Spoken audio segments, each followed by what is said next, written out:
Oras mga kababayan, mga ka-Golden Boy, ito na ang pinakahihintay ng sambayanang Pilipino.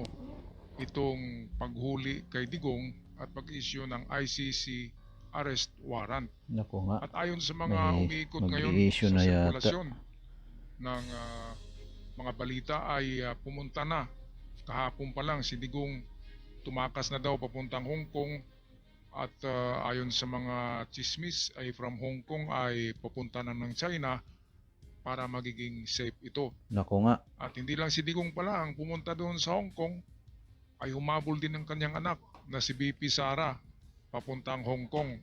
Ang kanilang alibay ay makipag-usap daw sa mga OFW at magkampanya. Well, narito ang ating mga ka-vloggers para sa kanilang sinasabi tungkol sa mga issue na ito. pwede naman nilang sabihin Napanood niyo po ang, na ang interview makipag-usap sa mga or panayam OFW. kay Senador Antonio Trillanes III. Pero bukod pa doon, ay meron na palabas silang na po ang warrant. ibang laban kay Digong at sa ibang kanyang lakad. paglalakay. Okay, sige, punta tayo sa isa pa dito. Merong nag-vlog din dito, si Insurrecto. Ito, 12 hours ago, kagabi lang to. Tingnan natin sandali, pasilip. Tungkol dito kay Digong. Tumakas na daw si Digong pa Hong Kong. Ya? Lumabas na daw kasi ang warrant of arrest ng ICC. Alam na daw ni Duterte na hawak na daw ito ni Boying Rimulya. Kaya Naku, nagpasiguro na daw si Digong. Naku nga. Umiksit na, papunta na raw ng Hong Kong. Mhm. Siyempre, ang Hong Kong, autonomous region yan. Ito ang Autonomous, region ng China. Autonomous na teritorya ng Hong Kong. Mhm. O ng China. China. Siyempre, safe siya nga naman doon. Mhm. Hawak ng China yan. Ha? Pero, ang tanong, totoo ba ito? Totoo ba ito? Pakas na si Digong dahil nandyan na yung arrest warrant ng ICC. okay, so tingnan din natin sa iba, sa ibang vlogger. Kung merong mga dito kay Claire. Okay, this is March 8, 10:20 p.m. Mga ka-clear, anong oras na? Kalalabas lang, 10:35. Anong sabi dito mga ka-clear? Nako, Nako, sana, nako, 160 pa lang tayo, baka iba. Naku. Sige, patay labas tayo natin. dyan. Yan, ito naman. Ito pala mga clear Itong ating pinag-uusapan dito, nasa na ating disclaimer? Disclaimer muna, ayan. This vlog is being done by Tony Claire Castro in her personal capacity and does not necessarily reflect the views and pronouncements of the PCO. the Palace, nor the President. Thank you. Bye. Ay, hindi pala. So ito mga kapatid, tingnan natin basahin natin to. Gaano katotoo? An arrest warrant has been issued by the ICC against former President Davao City Mayor Rodrigo Duterte. Informed sources told Rappler. The warrant was said to have been issued Saturday morning, March 8, Philippine time. But this could not yet be independently verified. Pero merong source, nagsabi sa Rappler. Okay? The ICC has made no official announcement and may not necessarily issue one. Pero yan meron nga. 2 weeks ago, there have been word that a warrant was forthcoming and that the PNP had to put in place an arrest plan. nako, So, umiingay pala. Totoo So, pala hindi ito. naman ilalabas ito ng Tama. Rappler kung hindi credible. Tama, Rappler ba naman? Napaka-credible ng Rappler, di ba? Yung source nila. Pero para syempre, we have to verify it independently. But this could not yet be independently verified. And, Okay, so, punta tayo sa Good day for a day. balik tayo dito kay okay, so eto, punta tayo kay Batang Maynila 2-its. Hira muna tayo ng inyong komento sandali, ka 2-its. At ayon dito sa kanya, ICC naglabas na ng warrant of arrest. Interpol at PNP sana'y puwersa sa paghuli kay Duterte. Nako, kaya pala pumunta ng Hong Kong kahapon si Digong. Takot pala ang matandang hukluban. Okay, pakinggan natin si Batang Maynila Tuits. Alright, magandang araw po sa inyong lahat mga kababayan, Batang Maynila Toits. Eto raw, warrant of arrest laban kay Digong Duterte ay inilabas na po ng ICC. Nako nga. Patay tayo Ayan mga dyan. kababayan, napakalinaw Report po ito ng People's Tonight. At ito po ay, ito mga kababayan, ipinost din ng Wanafak PH.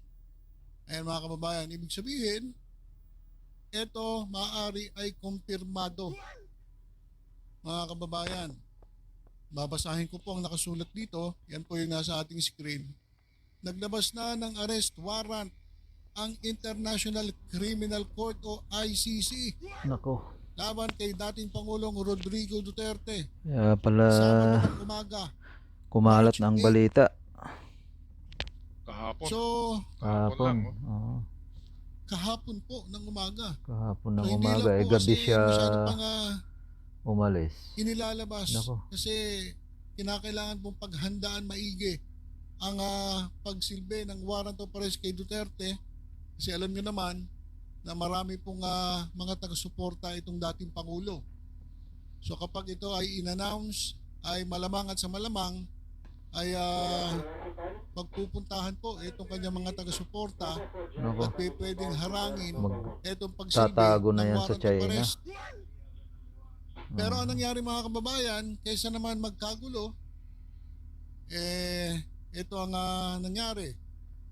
Ito pong si Rodrigo Duterte ay lumabas po ng bansa at nagtungo po sa Hong Kong. At nang kinabukasan naman ay lumabas din po ng bansa itong kanyang anak na si Oo. Vice President Sara Duterte papunta ring Hong Kong. Nako, yan na nga. Exit na yan eh.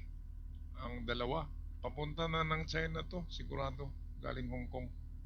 Kasi autonomous region ng China. Kontrolado ng China ang Hong Kong. At magkikita na sila ni Xi Jinping doon sa sa Fujian, China ang paborito ni Digong eh. Po dyan. Meron siyang universidad doon, so pwedeng merong dormitory ang university at doon na sila maninirahan ng kanyang anak. Sigurado yun. Doon hindi sila maaresto ng ICC kasi komunista nga eh. Katulad kay Putin, hindi naaresto kasi komunista din.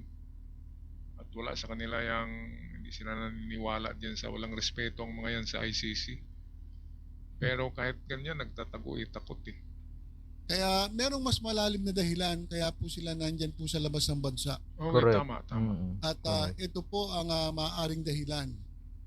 Nilabas na po kasi ang Kunyari, arrest warrant. makikipag-usap lang sa ICC, mga OFW pero may dahilan. International Criminal Court ay Ano lang naglabas na ng arrest warrant para kay dating Pangulong Rodrigo Duterte. Ayan, klarong-klaro. So salamat sa iyong kapatid na Batang Maynila Tuits para sa ating nahiram na video. Kumpirmado, Digong ay lumabas ng bansa papuntang Hong Kong. From Hong Kong papuntang China, panigurado yan. At humabol ang kanyang anak. Naroon na silang dalawa doon. Kumpirmado ayon sa balita. Okay, maghanap pa tayo dito ng ibang artikulo nito. Kung totoo ba ito.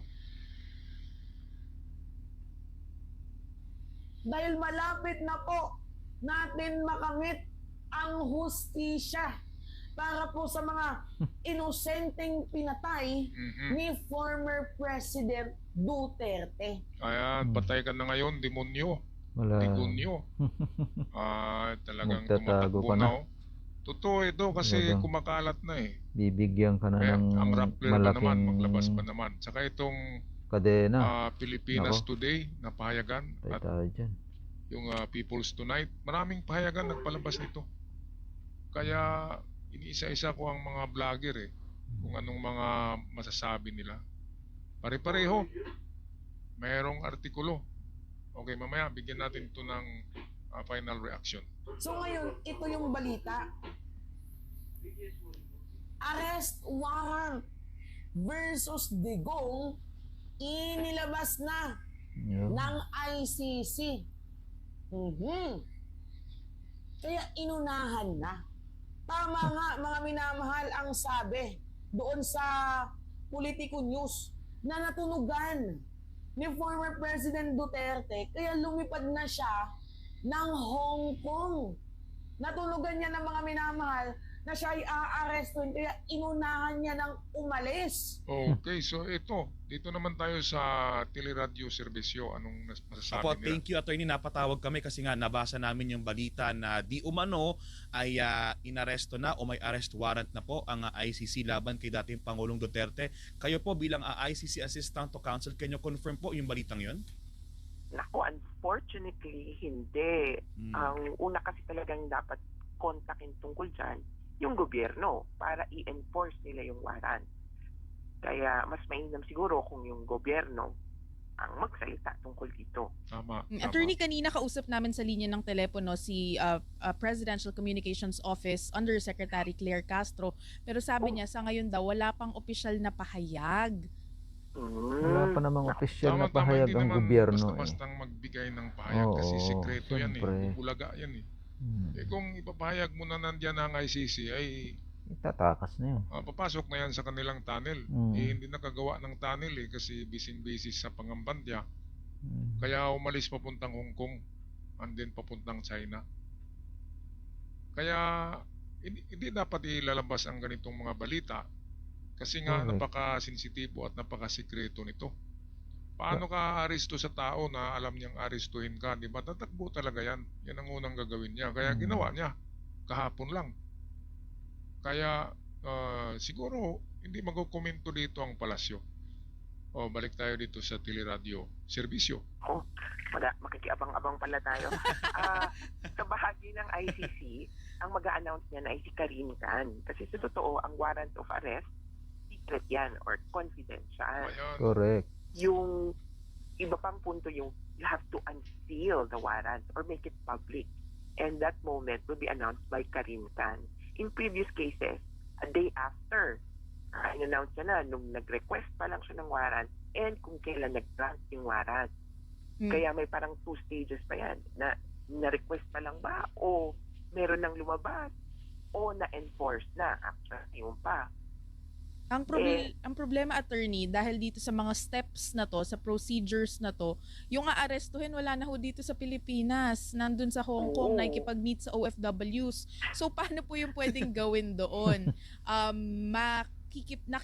Would you know kung nakikipag-ugnayan na ang ICC sa China? Nako, I don't think that the member state ang China. Yes, correct.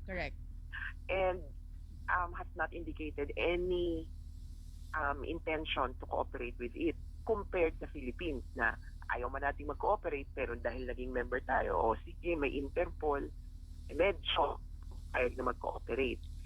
Kaya ang palagay ko, either aabangan natin una yung ICC na i-announce kung may warrant.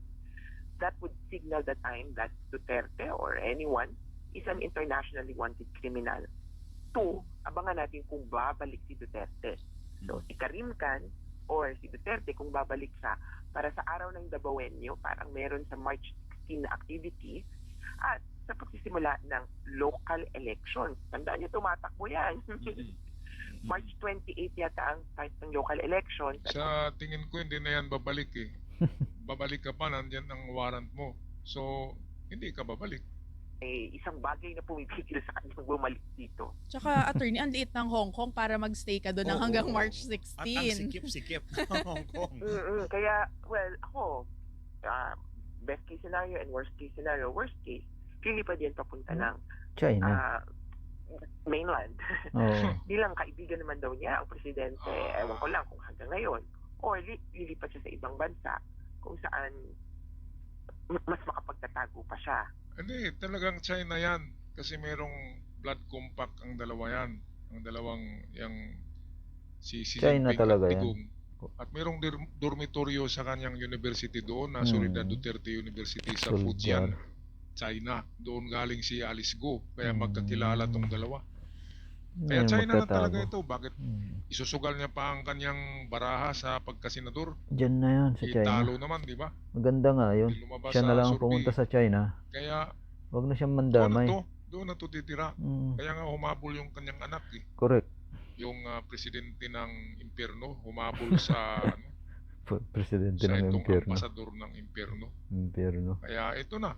Ito na yung pinakahintay ng mga naging biktima ng madugong EJK, extrajudicial killing, yung mga pinatay yung mga anak na inosente lang. Ito na ang kanilang panalangin ngayon ay dala na Makakamtan sa na. hostisya. Okay, so Ang balik tayo kanilang sa ating dalangin. TRQ serbisyo. Kaya maraming option para sa kanya at sadly, unfortunately, para sa atin, kailangan lang nating mag-abang. Opo, pero dahil wait and see tayo dyan sa development na yan, attorney, siguro pakipaliwanag lang yung proseso bilang nabanggit ninyo, confidential yan kapag naglalabas ng warrant ang ICC. So kapag meron pong nilalabas na warrant, attorney, ano ba yan? Sinoserve directly agad doon sa inaakusahan or idinadaan yan sa gobyerno at gobyerno ang mag-e-enforce nun? Yung pangalawang scenario. So, una muna, ang Office of the Prosecutor, pupunta siya sa pre-trial chamber o yung lupon ng mga judges sa ICC, magre-request ng warrant. Kapag na-approve yung warrant, issued yung warrant kasi dapat huwes ang pumirma o mag-issue ng warrant. Kapag na-issue yung warrant, ipapadala ito doon sa gobyerno kung saan posibleng nandoon yung akusado. At Correct. sa atin, Pilipinas, papadala yan. Dati, kung member tayo, meron tayong official representative mula sa DFA. Ngayon, hindi ko sigurado kung may official representative ba yung Pilipinas. Pero, may imagine ko, baka diretso sa Office of the President o kung sino man ang kanyang representative. Dadaan yan sa DOJ at DILG na may law enforcement powers. Ang DILG dahil sa kanyang police, ang DOJ dahil sa kanyang NBI. Siyempre, may pwede din silang eksena or kung kanino pa ibigay ng Office of the President. Sa ibang bansa naman, dadaloy na rin yan. Lahat ng member states ng ICC ay mabibigyan din ng kopya.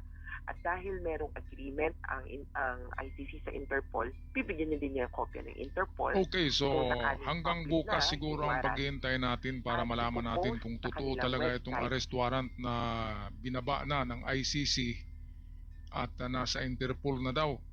Kaya kapag Interpol daw ang papasok sa Pilipinas ay walang magawa ang gobyerno kundi magipag-ugnayan dito.